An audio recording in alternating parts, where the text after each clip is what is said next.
Just crack him and he would just fire back at you, and he knocked a lot of people out just because he could take a shot so well. Back when Chuck Liddell was at his absolute peak, the guy looked untouchable. But that reputation came at a serious price. The Iceman built his entire legacy around taking massive hits, eating shots, and believing his granite chin would never crack. He shouldn't be fighting. He shouldn't be fighting. At 50, he clearly can't take a punch anymore. When people finally started pleading with him to hang up the gloves, you could already see what all those wars had done to him. Somebody was picking on you, bullying you, maybe even hitting you, and you stood there with your hands by your side, your fist balled up, your hands by your side, and the daycare teacher was like, "Why are you not fighting back?" Well, my mom told me I wasn't allowed to fight. I wasn't allowed to hit anybody, so, I wouldn't do it. I mean, as my mom said I can't, so I guess I'll just sit here and take it. But and it happened a few times, and he finally called my mom and talked to her and said, "You got to let him defend himself. We can't be there every time something's happening." And he's just letting him. And I was like, okay, So she took me to my grandfather and had him teach me some straight punches and started throwing punches. And as far as defending myself, the rest is history. Nobody was surprised when word got out that Chuck might be dealing with brain trauma. It was the inevitable conclusion to years of a fighting approach that guaranteed this outcome. Here's how one of MMA's most terrifying competitors went way beyond what his body could handle and is still paying the consequences today. The rise of the Iceman begins here. Charles David Liddell came into this world December 17th, 1969, in Santa Barbara, California. A single mom and his grandparents brought him up. Those early boxing fundamentals came from his grandfather. It was Koikan Karate Do was my first style. I was black belt. I won our nationals for our style.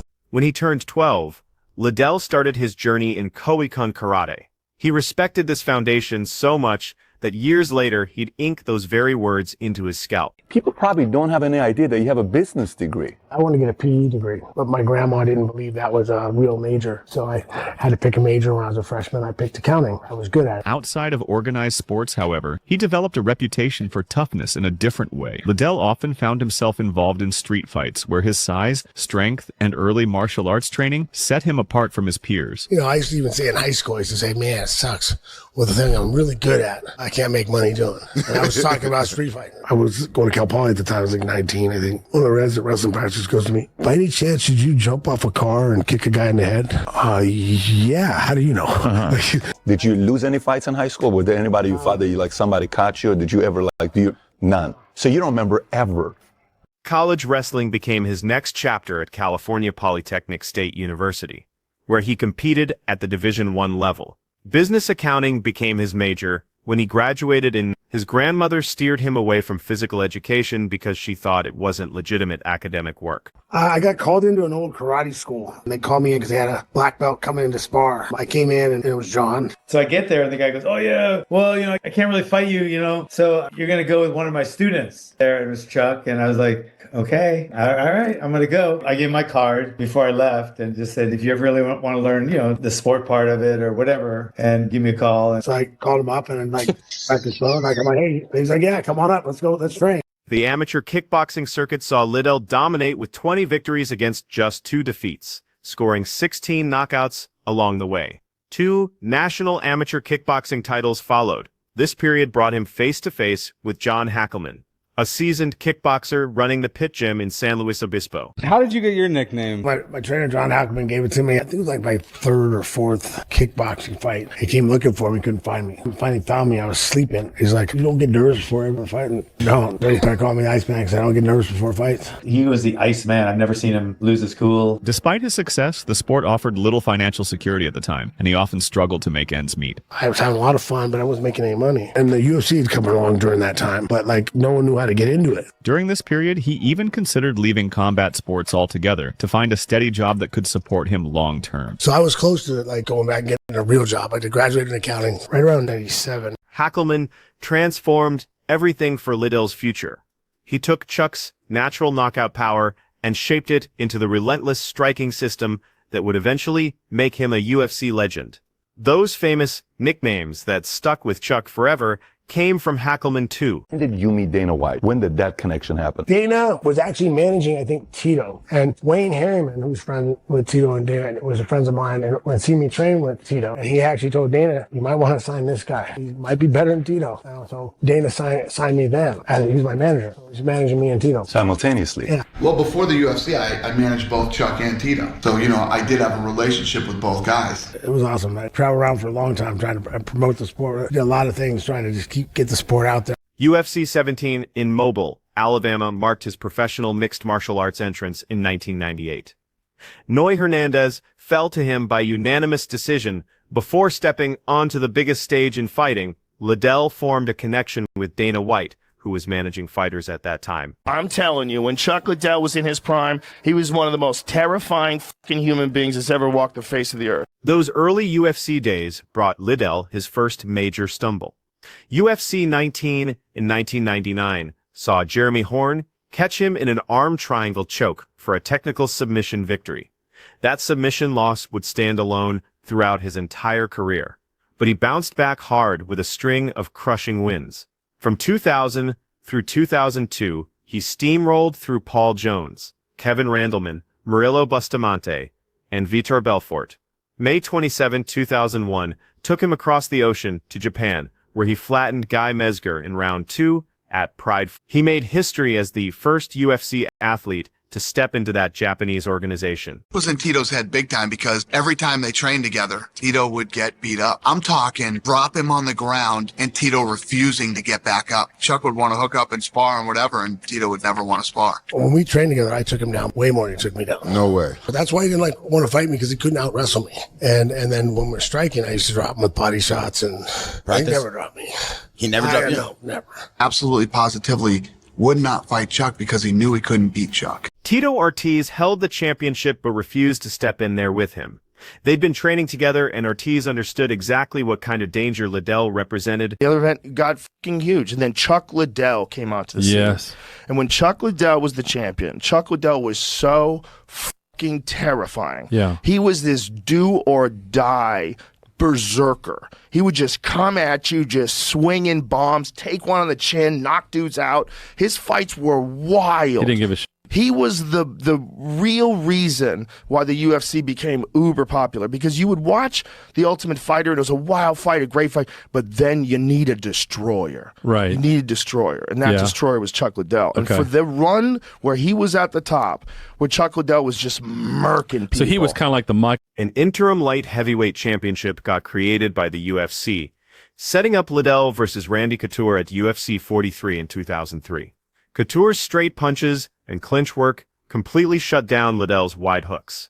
The takedowns came next, and Couture finished him by TKO. That same year brought Liddell into Pride's 2003 middleweight Grand Prix.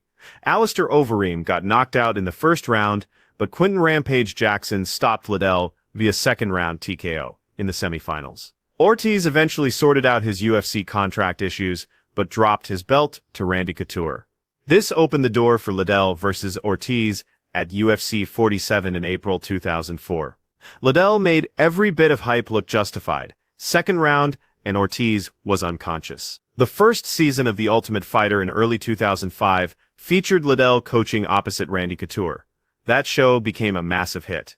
Then April 16, 2005, at UFC 52 changed everything when Liddell flattened Couture in round 1 to capture the UFC light heavyweight championship. They basically elevated the entire sport to new heights. His fights when he knocked out Tito Ortiz, like, oh my God, he was a monster. Right. He was a monster. I knew Chuck Liddell was going to win those fights. I knew he was. He had Tito's number. Tito couldn't deal with Chuck's style, his power, his wrestling. Tito couldn't take Chuck down, and Chuck was 1,000,000% in Tito's head. It was Liddell's fourth consecutive title defense, and it emphatically reaffirmed his dominance over his rival. By the end of It basically took the sport to completely different levels after that.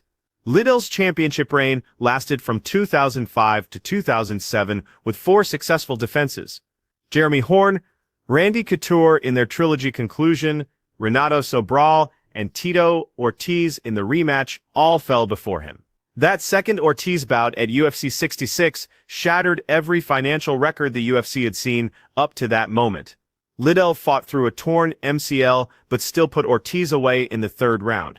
Rampage wasted little time in the rematch. He caught Liddell with a right hook in the first round, dropping him, and followed up with ground strikes to score a knockout just 1 minute 53 seconds into the fight. In a flash, Chuck Liddell's reign as champion was over. Left up to the bottom.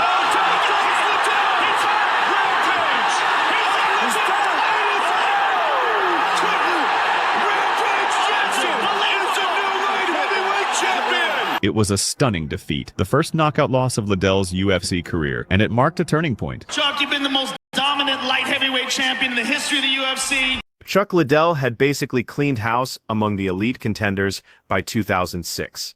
The UFC's biggest star had that signature mohawk, tattooed skull, and those celebration moments that everyone remembers. 7 straight knockout victories in UFC competition made him legendary. The downfall arrives. Every dominant champion eventually runs into their kryptonite. Liddell's moment of truth arrived in 2007.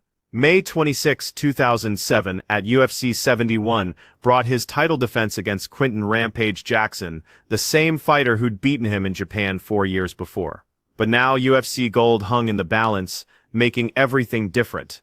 When Chuck was young, he was known for having like a granite chin. Yeah. You could just crack him and he would just fire back at you, and he knocked a lot of people out just because he could take a shot so well.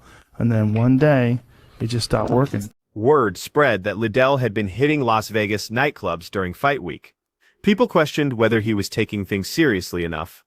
Liddell insisted this was just his normal routine for Vegas fights, but questions about his preparation started growing. Just 4 months later, Liddell was back against Keith Jardine. Most people thought he hadn't given his body enough time to recover. Jardine's weird angles and leg kicks earned him a split decision victory. Chuck had now lost 2 fights in a row. Yeah, and then the knockouts came, like Rampage KO'd him, and then other people were KOing him, and then it just got to a point where it's just like one good punch and you would just go out. It's like your brain knows you're so tough, and it's like, hey, we're going to protect this guy. He's stupid. He's going to keep getting hit, so let's just shut off. December 2007 brought Liddell against Wanderlei Silva at UFC 79. 2 knockout machines with nothing but aggression in their hearts. They gave the fans everything they wanted. 3 incredible rounds of violence followed. Liddell took home the unanimous decision. Everyone called it 2007's greatest fight. This victory turned out to be his final moment of triumph in mixed martial arts. Everything changes.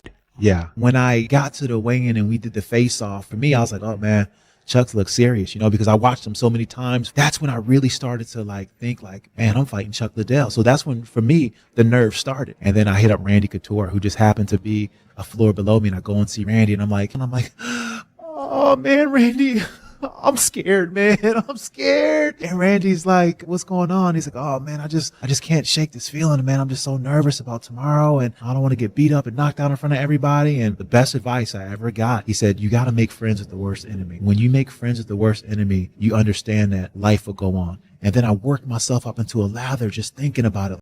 Yeah, I got to face my fears. I got to face my worst enemy. The wear and tear from years of brutal exchanges started showing up big time. By September 6, 2008, matched Liddell against Rashad Evans at UFC. It was crazy. And he didn't get up. It was such a flush shot. The brutal loss was a sobering moment, and many observers thought it might be the end of the road for Chuck. Because his style was so aggressive, that people could just set, boom, and counter, like Rashad Evans did with him. And so you're getting his momentum coming forward and the shot, and he would get flatlined. Round 2 brought one of the most shocking knockouts anyone had ever witnessed. One perfectly timed overhand right from Evans, and Liddell was completely unconscious. I care about him. I care about his health. And it's over, man. We all turned 40. It's over. Listen, I've been pushing for retirement. He's my friend. I love him. I care about him. We sat down. We had a 2-hour talk. He wanted to do this. He fucking has nothing to prove. Nothing to prove. He doesn't have to prove anything to me, the rest of the world. He's got shitloads of money. There's no reason for it. April 2009 saw Liddell return to face Mauricio Shogun Rua at UFC 97. Shogun ended the fight via first-round TKO. Dana White started publicly wondering if it was time for Liddell to call it quits after this defeat. Chuck told me before the season started, when I asked him to do it, he said, I guarantee you, Tito will not fight me. We'll do this show and he'll pull out of the fight. I guarantee it. And that's why when Tito pulled out, I was like, holy shit. Chuck was right. And, I had to go tell Chuck that Tito pulled out. Tito pulled out of the fight. That fucking pussy.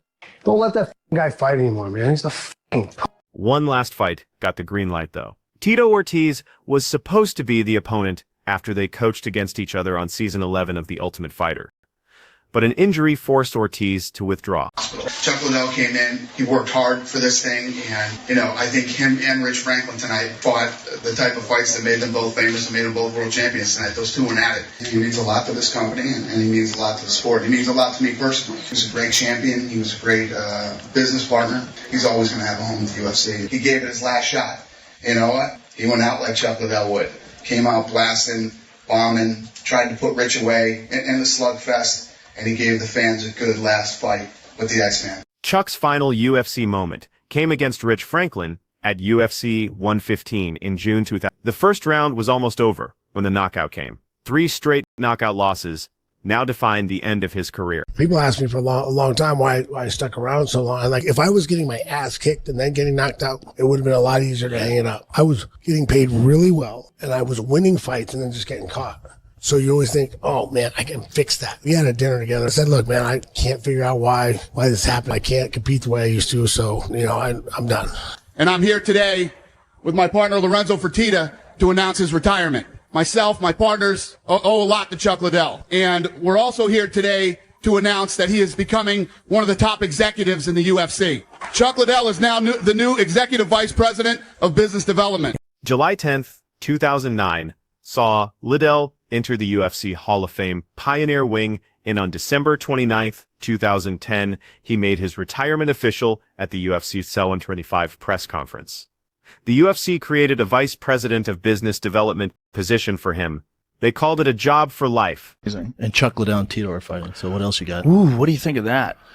Not my cup of tea, but, You're going to watch it. For sure. Well, I'm going to watch it. Yeah, we'll watch it. We might do a fight companion for it. There's some people say it shouldn't happen, right? Oh no, I see. I don't think it shouldn't happen. I look at it more like I think if Chuck Liddell was still employee of the UFC, getting paid $400,000 just to chill or whatever he was doing for the UFC, he would not be fighting. I think it's more of a money play, which bums me out because I think Chuck Liddell and Tito Ortiz, what they did for the sport, should be compensated for the rest of their lives. It bums me out they have to fight to make money. That bums me out. New ownership bought the UFC for $4 billion in 2016. Major changes swept through the entire company. Chuck Liddell and fellow Hall of Famer Matt Hughes both lost their executive roles. His so-called lifetime position had come to an end. 2018 brought a shocking announcement from the 48-year-old Liddell about returning to competition. A third fight with Tito Ortiz was the target. Oscar De La Hoya's Golden Boy Promotions would handle the event, not the UFC. Can't be fighting. He shouldn't be fighting at 50. He clearly can't take a punch anymore. Dana White came out hard against the fight. He called California's approval of the bout completely disgusting. His argument was simple. He'd retired Liddell in 2010 specifically to protect his long-term health. He just felt like he always had Tito's number. But this is the problem, is like Tito wins now. When it all said and done, Tito KO'd him. And he KO'd him more soundly than Chuck ever KO'd Tito. Yeah. Tito put Chuck out. He put him out. You're dealing with a guy whose brains are, it's just, he's been scrambled too many times. He didn't immediately make a retirement speech in the cage, but the consensus in the MMA community was that this would be the end. And in March 2020, Chuck Liddell confirmed he had retired from MMA competition again, this time for good. November 24th, 2018, brought Liddell and Ortiz into the cage one final time at the Forum in Inglewood, California. Everything ended in the first round when Ortiz landed the knockout punches at 4-4. Liddell's 7th career knockout loss was now official, making it 4 straight, dating back. He has been saying that he misses it. It was his favorite thing. Yeah, I miss playing baseball. He misses it. To me, it's more of a sad story. See, I think Tito, he might actually want this fight just to fight Chuck again. On November 24th, 2018, Chuck Liddell and Tito Ortiz stepped into the cage one last time. The California State Athletic Commission hit Liddell with an indefinite medical suspension. No more fighting in the United States became the reality. The Guardian called the whole thing a disgusting spectacle. Critics said it was criminal to expose Liddell to more brain damage. All done the right way at the right time. I don't have any regrets. You know, I had a great time. I mean, it was fun. I got paid a lot of money to do what I love for a living, and my body held together pretty dang well. March 2020 brought Liddell's confirmation that his fighting days were permanently over. What came after? Chuck Liddell's problems didn't disappear when he stopped competing. All that accumulated damage from years of wars in the cage followed him home. October 11, 2021, brought Los Angeles County Sheriff's deputies to Liddell's Hidden Hills residence for a domestic disturbance call. A verbal disagreement between Liddell and his wife Heidi Northcott had turned physical with pushing involved. Their daughter saw what happened but couldn't say who started it. Liddell had a small red mark on his face and another near his chest. Heidi showed no visible damage. Misdemeanor domestic battery charges led to Liddell's arrest. The Malibu/Lost Hills Sheriff's Station processed him before his release on $20,000 bail. Hours after getting out, Liddell posted his side on Instagram. Last night's incident at our family home had me as the victim, as the case details will show. Deputies told me my wife would be arrested since I didn't fight back against her assault, even though I had bruises and cuts. I chose to take her place voluntarily. This represents one of many attempts to keep a family mental health situation private out of love and loyalty. But clearly, that's impossible now. This relationship needs to end. October 18th, the Los Angeles County District Attorney's Office dropped all charges against both parties. Not enough evidence was their reasoning. Both people had accused the other of being the aggressor, making it a cross-complaint situation. Liddell filed for divorce just 4 days after the incident. They'd been together since around 2009 and shared 2 children. These legal proceedings dragged on for almost 4 years. September 2022 brought disturbing claims from Heidi Northcott in custody evaluation court documents. She alleged that Liddell was showing symptoms of chronic traumatic encephalopathy, the brain deterioration linked to repetitive head trauma. Court filings obtained by the Blast quoted her saying, "He's been knocked unconscious many times and has CTE. His memory fails him and he gets stuck trying to speak.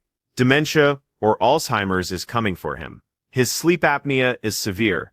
Northcott made additional mental health accusations. Depression, paranoia, poor impulse control, and using drugs and alcohol to cope were all mentioned. She said his behavior was getting more unpredictable and violent. You can't definitively diagnose CTE without examining the brain after death. But Liddell's fighting career gave plenty of reasons for worry. 7 knockout defeats happened during his career. 4 of them came consecutively in his final 5 appearances. That aggressive brawling approach meant eating huge shots to land his own. Countless hours of hard sparring made everything worse.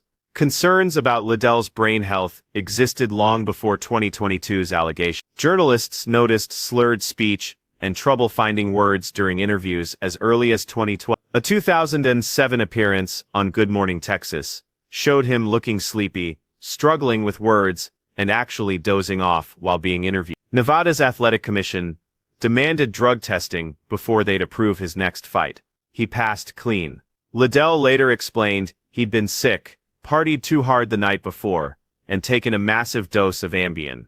The effects lasted way longer than expected. He couldn't even remember traveling from Texas to California. The custody evaluation suggested joint custody for Liddell and his ex-wife regarding their children. Random drug testing became mandatory for both parents. April 2025 saw the divorce become final. Joint legal and physical custody was agreed upon. Liddell committed to $5,000 monthly child support, a $700,000 education fund, plus covering medical costs and activities. Heidi got a lump sum spousal support payment of Liddell's lawyer Juliana Loyola stated that after defeating numerous false claims against Chuck, both parties settled their divorce outside court. Chuck excels as a father. His children have always been and will continue to be his top priority. October 2025 brought Liddell's remarriage. He married Heidi Ray in Las Vegas. Liddell has been proactive about addressing his brain health concerns. 2024 saw him travel to BioAccelerator in Colombia for stem cell treatments designed to reduce joint inflammation, prevent CTE development, and promote longevity. The facility runs clinical trials specifically for concussion syndrome and CTE. Liddell's situation isn't unique. It highlights major problems throughout MMA. Unlike the NFL or boxing, mixed martial arts has no fighters union or pension program. Retired competitors often struggle with physical and financial hardships without union-backed healthcare or retirement benefits. Many resort to fundraising campaigns or completely unrelated work. The Guardian highlighted how former fighters suffer and lack adequate protection against exploitative comeback attempts, driven by money problems. A 2007 real estate fraud scheme also targeted Liddell. He invested in properties through developer Kelly Gerhardt, who eventually admitted to wire fraud and money laundering. The escrow officer inappropriately released Liddell's money and allegedly forged documents. The properties never actually transferred to Liddell. 2015 brought him nearly $2 million in damages from a successful lawsuit. Through all the struggles, Liddell's pioneering legacy continues. Podcasts, promotional appearances, and UFC events keep him active. 2025 interviews show him praising current fighters like Alex Pereira as legitimate warriors. His story represents both triumph and cautionary tale. Liddell helped transform MMA from underground curiosity into worldwide entertainment. He brought millions of viewers to events and motivated countless future fighters, but that aggressive style of fighting, with his chin exposed, carried serious long-term consequences. 2026 finds the 56-year-old Liddell still dealing with health issues. His ex-wife's CTE allegations haven't been medically confirmed, but they match patterns documented in other combat sports veterans. Memory problems, speech struggles, sleep apnea, personality changes. The real question is whether his body held up as well as he thinks it did, and more importantly, whether his brain survived intact too. That wraps up this deep dive into Chuck Liddell's story. Check out the suggested videos on your screen for more fascinating content like this.